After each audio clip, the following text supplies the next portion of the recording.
Today, I'm going to be talking about each current UFC champion versus the GOAT of their division. Some of these divisions might get a little rocky, but you'll see what I mean by that as the video goes on, man. So starting off, I got Alejandro Pantoja versus Demetrius Johnson. I think Alejandro Pantoja's been pretty dominant. I think he clears almost anybody in the division. Besides, I think Tetsuo Otaru might be the only guy with a good skill set in the current division to beat him. Versus DJ, I think the striking wouldn't be comparable. I think his ground game could definitely hold up with DJ, but I just don't think the striking would be there. I don't only think the striking would be a level behind DJ. I also think that DJ would be a little too creative for him. And I think there's going to be a speed difference there. I think DJ's smaller. I think he's just going to be faster on the feet for him. And also, I don't think Pantoja just ragdolls DJ. I just think that he has good enough grappling to hold up with DJ. I think that DJ is still, like I said, DJ's just a really creative mind. I think the IQ is what would carry him in the fight. I like Pantoja. I think he's a very vote champ, but I think it would be hard to vote against DJ in this fight. Yo, this next one might get a little tricky, I guess. We got Merab, the current UFC bantamweight champion, versus Dominic Cruz or Aljamain Sterling. It's really up for debate.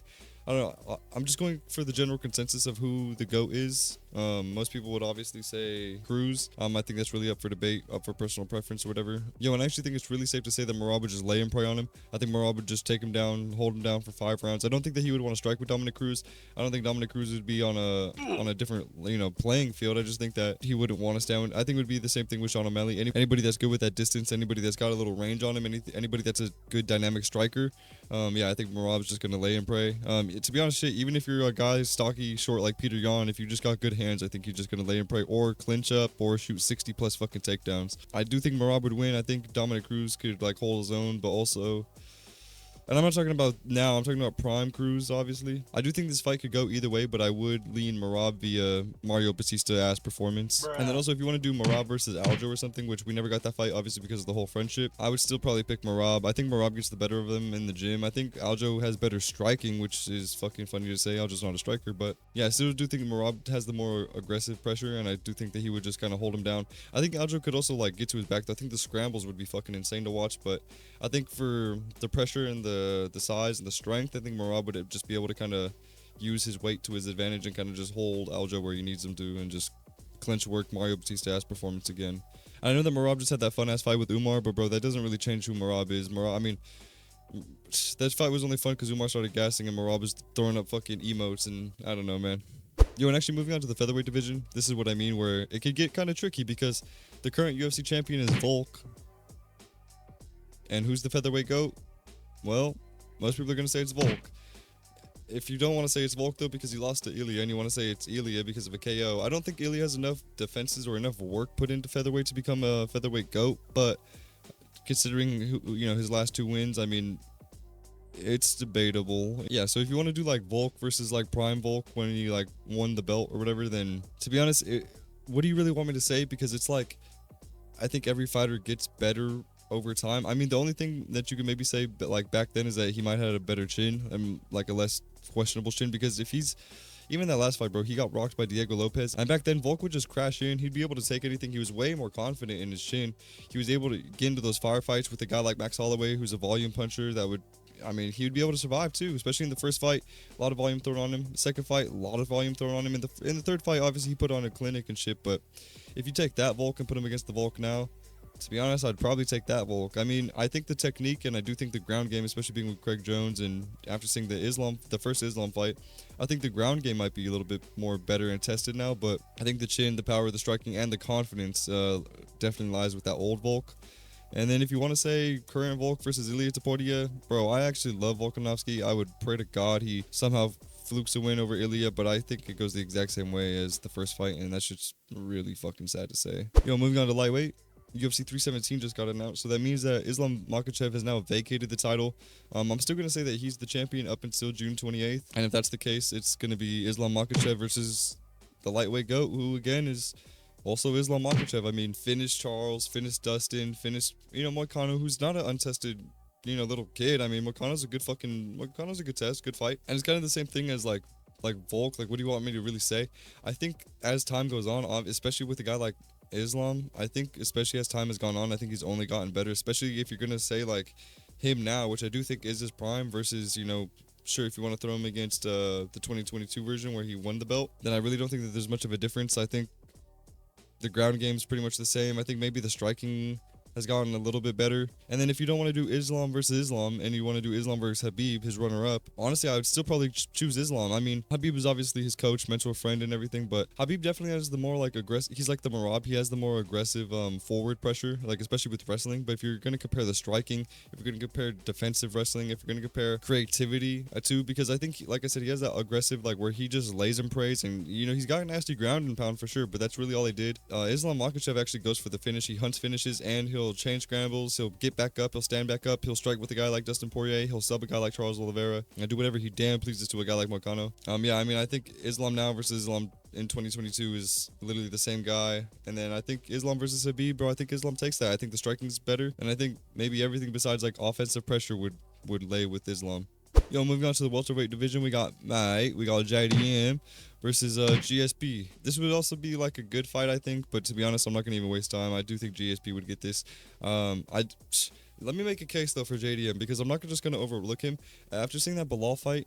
And also, like, bro, people were glazing, saying that Bilal was gonna take him down and just wrestle fuck him because of the Basel Hafez fight. But bro, anytime that he was really on the ground in that fight, it was mainly because of him. He pulled like 4 fucking gillies. People were yelling at him to stop. In this last fight versus Bilal Muhammad, I mean, Jesus Christ, the takedown defense was immaculate. He got held down like once in round 4, a little bit, but popped back up. Even in round 5, I mean, he came out there fresh and still popped up after the takedown. No, I mean, he was just Derek Lewis in his ass. I mean, he was just standing up every time he got taken down, and the striking was looking fucking crazy. We knew that he had good boxing going into this, but to have good boxing like that, and especially be fresh like that in the 5th round and then still headhunt more than he did in any of the other 4 rounds, that shit's impressive. I do think the striking would be, I'm not going to say a problem for GSP, but I do think the striking would be really good to see against GSP. I think it would be his best weapon, obviously. And that takedown defense, I think, would be good. I think it's definitely going to be needed against a motherfucker like GSP for damn sure. But with that being said, I think GSP is just too well-rounded, especially if you give him like prime GSP, but maybe with some of the more like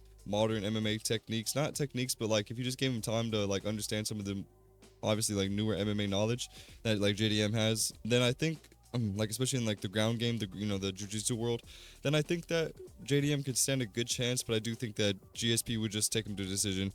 I really don't see like either one of them getting a finish. I think it'd be a really good fight. I mean, come on, I think everybody would have to pick GSP in it. Don't overlook JDM. I had to make a case for him. I think actually JDM like stands a really good chance up against the whole welterweight division right now. I'm not saying he's unbeatable. I'm just saying after seeing that Bilal performance, I am really impressed. I do think he has good chances with Shavkat, good chances with Ian Gary. I mean, I don't think Ian Gary's going to be able to wrestle fuck him, and I do think that he's a better striker than Ian Gary. Maybe not as dynamic, but I think technique for technique, I think so.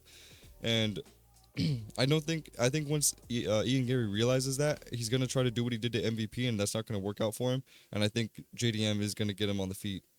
Alright, yo, but moving on to the middleweight division, we got DDP versus Anderson Silva. I would have also said like maybe Izzy if you don't want to say Anderson Silva, but we just saw how that fight went like 2 fights ago. If it went again, I mean, maybe Izzy could catch him. Izzy was doing really good in that fight. It's just, I don't know. I think after the Nasruddin fight, bro, I just don't really think Izzy has it anymore. Anyways, but DDP versus Anderson Silva. I'm not gonna lie, bro. I'd probably take DDP because Anderson Silva was like, Anderson Silva was great. Most title defenses, really good IQ, especially for the time, just ahead of his time. That's really what I think it was, just kind of ahead of his time. I think the IQ is like definitely crazy, bro. He reminds me not so much in like the size or build, but just kind of in the style-esque. Like he reminds me of Adricus du Plessis, of like he just finishes guys by like falling anvil. I mean, he finishes guys by fucking like, goofy ass shit, like the shit that he did to Stephan Bonner, hands low, stepping back, boom, popped him, Stephan Bonner's done. I mean, it's shit like that where it's like just goofy ass shit, or the shit he was doing to Chris Weidman when he got knocked out. It's like Anderson Silva's always been goofy, like he's always been goofy, you can't deny it. He just doesn't have the same build as like Adricus du Plessis. He just doesn't have that same, like, I don't think he has the same power, I don't think he has the same strength. But I do think it would be a good fight. I think that obviously the dynamic striking from it would be crazy. But I also don't think that Anderson Silva really ever had the craziest ground game. And I don't think that people's ground game was too developed back then. That's why Anderson Silva was kind of able to do, especially in the middleweight division, bro. That's why Anderson Silva was able to do what he was doing to all these different people.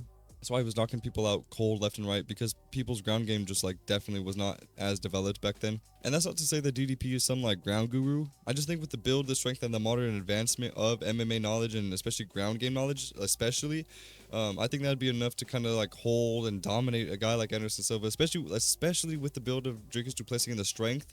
And he has the forward pressure. He crashes in. I mean, I think shit like that would also kind of catch Anderson Silva off guard. But also, man, when he's crashing in, how he did with that with Izzy when he was throwing the 2 looping overhands. I mean, the Stephen Bonner like stepping back KO would literally fit perfect right there, where he just DDP's crashing in and Anderson just steps back, boom, catches him. So I mean, really, I think you could really say either one. I think it's either Anderson catches him or DDP just kind of not lays him praise, because that's not really how he is. But I think just kind of goofy gets him down and just kind of mauls him, like marauds him. Shit, maybe even ground and pound TKO. I just think if it goes to the ground, it's DDP's fight. If it stays standing somehow, then I think Anderson Silva can maybe catch him. But really, I just don't see a world like that. And moving on to the light heavyweight division, this one's a little bit more interesting, bro. We got Big Ank versus John Jones. Like, let's not even fucking kid ourselves. Light heavyweight prime John Jones versus Big Ank. John Jones takes that shit all day. The striking, vicious. The grappling, vicious. The fucking... I'm not, like, look, I know they... Bro, I know decision with all these other people, probably like almost lost to Dominic Reyes, Pedchi, all this other shit, I know. But I still think technique for technique, I still think that John Jones was dangerous. I still think that he was, the IQ, even now, even at heavyweight, bro, the IQ of John Jones is on another fucking level. And I think back then, especially for a guy like Big Ank, who was, I mean, shit, we saw versus Alex Pereira, but if you're not getting Alex Pereira down in 10 takedown like attempts, there's no way in hell you're ever getting John Jones down. And if John Jones were to see that fight and then go fight Ank, bro, it's over. He's Cyril Gonning him. He's not going to strike with him. Cyril Gon was a good striker, and Johns knew that shit and didn't even play with him. So you think he's going to play with Big Ank? Big Ank's not the most elite fucking striker ever, but he did outstrike Alex Pereira and couldn't get him down. So the game plan's kind of revealed on how to beat Ank, or at least neutralize him in a way. There's no better person to fucking do that shit than John Jones. It doesn't take much but a few tapes for John Jones to really figure his opponents out. And yeah, I think between the striking, I think everything's on a different level for John Jones. The striking, grappling, the IQ, I think everything would just be too much for Ank. I think he would overwhelm him, and I think he'd finish him early. And back to John Jones in the heavyweight division, it's John Jones versus, again, it's one of those up for debate ones. If you want to say Stipe or Francis, if you want to say prime Stipe versus the John Jones now, I think it's a better fight than the Stipe versus Jones that we got, but I still think Jones gets it done. I just don't think he's okay with losing, especially not to a guy like Stipe. And at the time, Stipe would have had a better game, would have had more energy, would have had more strength to him, especially. But I still think John, even in tough times, would have prevailed in that fight. I mean, and the wrestling's not bad, definitely, it wasn't bad, but I just don't see Stipe really having anything for him. And then if you want to say, like, I don't really know who else you would consider the GOAT, maybe Francis. If you want to say it's Francis, if you want to, I mean... Yeah, I don't really know who else you really want to throw in and go. I think anybody before Stipe's time is a little too outdated, and I think the MMA knowledge just isn't advanced enough. So I think Jones clears all them. And I mean, because who are you going to say? A fucking... You know what? Cain Velasquez, if you want to go like... I know that Stipe is the most decorated, but if you want to go, like, technique for technique, maybe do cardio Cain Velasquez. And if you do John Jones versus cardio Cain, I kind of like that fight. I ain't going to lie. Cardio Cain, I mean, fuck, wrestling, amazing. Striking... pretty good. I think John has the edge in that, but striking's not no fucking joke. And then the cardio, I mean, if John wants to go takedown for takedown, I'm sure after so many, fucking Cain would have the advantage in that. So I'm not really sure. I think that one's more bit up in the air. And then Francis, I honestly think that John would just Cyril Gon him. I think he would do that shit faster, worse, and like he just wouldn't even take half the chance that he took with Cyril Gon. And because with Cyril Gon, he fucking like faked a 1-2 and then went for the takedown. I don't even think he would do that. I think he'd Hamza Chimaev him, and I think he would literally shoot below his fucking knees. Anyways, man, without wasting too much time, that's all I got for this video. Hope you guys did enjoy, bro. Like, sub. See you guys in the next one, man.